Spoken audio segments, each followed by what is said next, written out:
Assalamualaikum warahmatullahi wabarakatuh.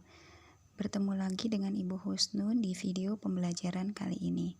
Berdasarkan ilustrasi tadi, kita akan membahas tentang sistem pernafasan pada manusia.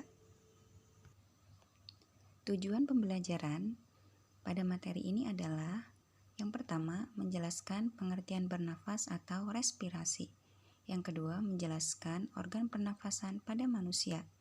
Yang ketiga, mendeskripsikan mekanisme pernafasan. Yang keempat, mendeskripsikan macam-macam volume pernafasan. Apa pengertian respirasi atau bernafas? Respirasi adalah proses pertukaran gas yang terjadi di dalam tubuh makhluk hidup. Nah, ada 3 proses respirasi pada manusia. Pertama, bernafas atau ventilasi paru-paru, yaitu proses menghirup udara atau inhalasi dan menghembuskan udara atau ekhalasi yang melibatkan pertukaran udara antara atmosfer dengan alveolus. Yang kedua, respirasi eksternal, merupakan pertukaran gas-gas antara alveolus dengan darah di dalam pembuluh kapiler paru-paru. Yang ketiga, respirasi internal, merupakan pertukaran gas-gas antara darah di dalam pembuluh kapiler jaringan tubuh dengan sel-sel atau jaringan tubuh. Organ pernafasan pada manusia meliputi rongga hidung, faring, laring, trakea, bronkus, bronkiolus, dan alveolus. Di sini kita lihat bahwa trakea memiliki cabang yaitu bronkus. Bronkus memiliki cabang yang lebih kecil yang disebut dengan bronkiolus. Dan yang terakhir, cabang dari bronkiolus adalah alveolus. Pada alveolus inilah terjadi pertukaran antara oksigen dan karbon dioksida. Selanjutnya kita membahas mekanisme pernafasan dada dan perut. Pernafasan dada dimulai ketika udara masuk, tulang rusuk terangkat karena kontraksi otot antar tulang rusuk. Hal ini menyebabkan volume rongga dada membesar.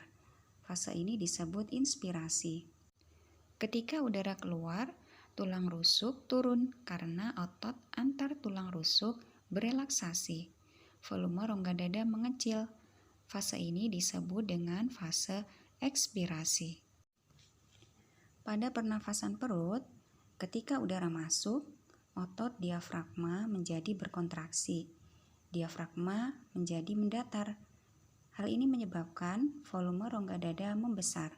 Fase ini disebut dengan fase inspirasi.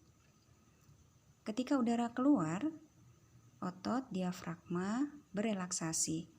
Otot perut berkontraksi, diafragma melengkung ke rongga dada, yang menyebabkan volume rongga dada mengecil.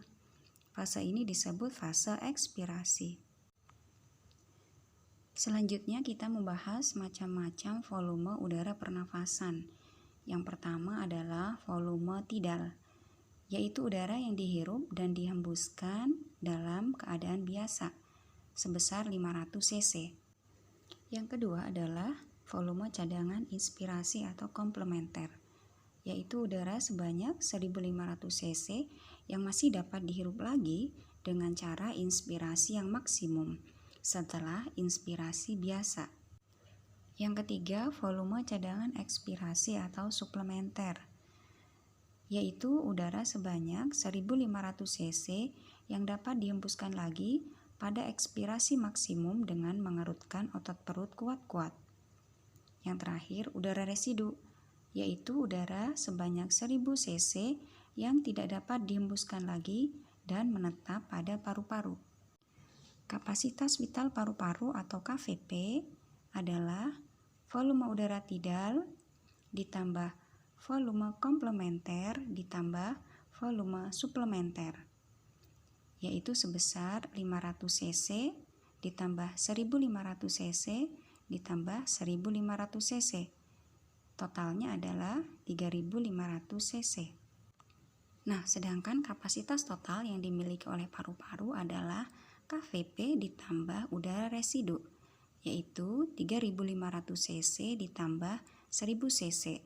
Totalnya adalah 4.500 cc. Seseorang dapat mengalami gangguan pada sistem pernafasannya, misalnya faringitis, pneumonia, TBC, asma, ataupun corona. Nah, tugas kalian adalah menjelaskan secara singkat tentang gangguan pada sistem pernafasan tersebut dan bagaimana cara pencegahannya. Demikian tadi materi tentang sistem pernafasan pada manusia. Jangan lupa untuk selalu bersyukur kepada Tuhan ya, dan tetap jaga kesehatan. Wassalamualaikum warahmatullahi wabarakatuh.